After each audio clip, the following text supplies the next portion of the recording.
Hi guys, this is my Trahana soup.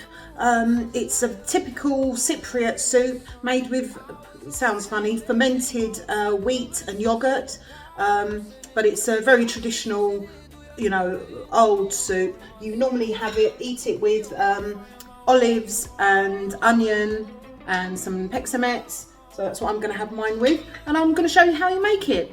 It's one of these love it or hate it soups. I love it.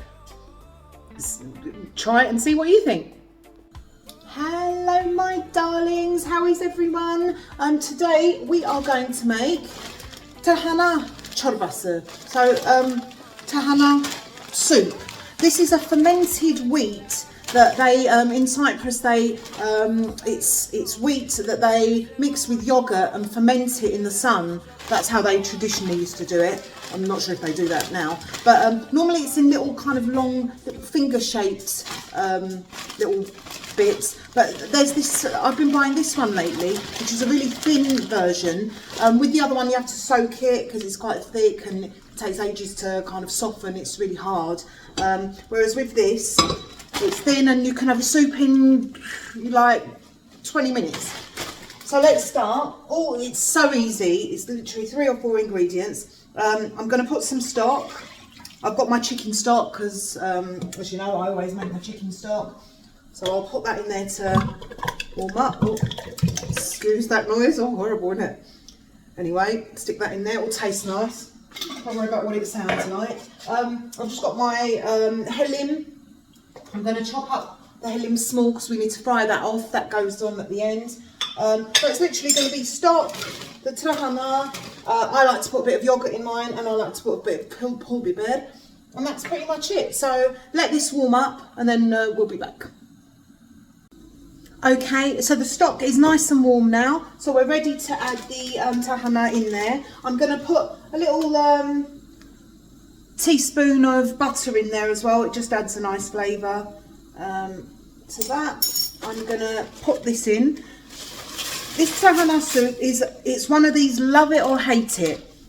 You either absolutely love it because it has got a funny little flavour. It's that fermented yogurt that gives it a slight sour note sometimes. Yeah, so like I say, you either love it or hate it. Look, you can see how thin this is and how quickly it starts melting. Whereas, as I say, with the little finger ones, it's the same thing, just different shape. They take much longer to soften. So I'll put maybe 3 of these little spoons of pul biber, but to your taste, however you like it. Just gives it a slight little hit. And we're just going to let this simmer down. I'm going to put some yogurt as well, because it's basically fermented yogurt. It's nice to put some yogurt. It gives it a nice lemony-ness. So I'd say about 3 tablespoons of yogurt. It may not look wonderful, but we love it. And then I'm going to fry off some little bits of helim, and then you put at the end, you kind of put that into it, and it oh, it's lovely. I love it. Obviously, otherwise I probably wouldn't be making it. My brothers love it, but I've got some of my dear friends who are Greek and Turkish, and they absolutely hate it. But yeah, it's definitely one of those. But it's I can't wait to eat it now. Right, so I'll let this simmer down. Let this simmer for 10-15 minutes until my helim's browned. Really, I'll do that and then show you what it's like. Just to quickly show you the helim as well. Just going to literally dry fry it in a non-stick pan until we get it all nice and golden.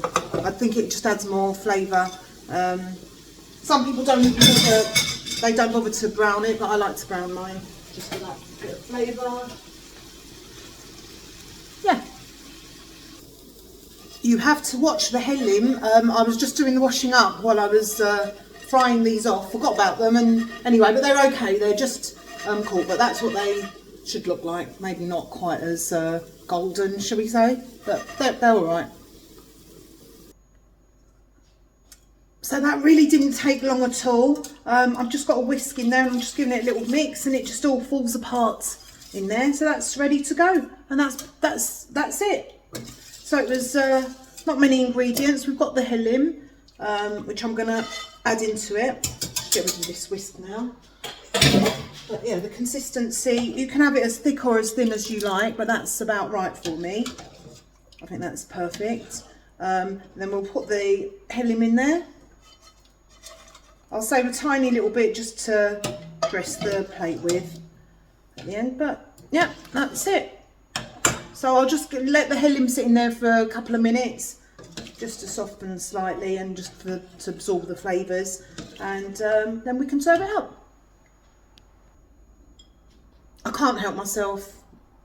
This isn't typical of the recipe, but I'm putting a little bit of parsley in there.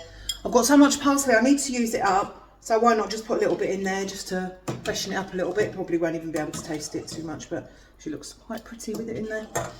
Anyway, that's that bit added on. Here it is. Let's have a little taste. Oh, just to let you know as well, I mean, what we typically eat this with would be black olives and raw onion. So yeah, you've got to have, with most Turkish soups, you have olives and raw onion. It just, I don't know if it cuts through, but it's lovely. I like peksamets as well with my soup. I like to crumble some in there as a little crouton type thing. But yeah, this is it. Looks very nice. My mouth's watering. But yeah, it is definitely one of those love it or hate it soups. But yeah, I absolutely love it. But it's so easy. So if you like it, do give it a go.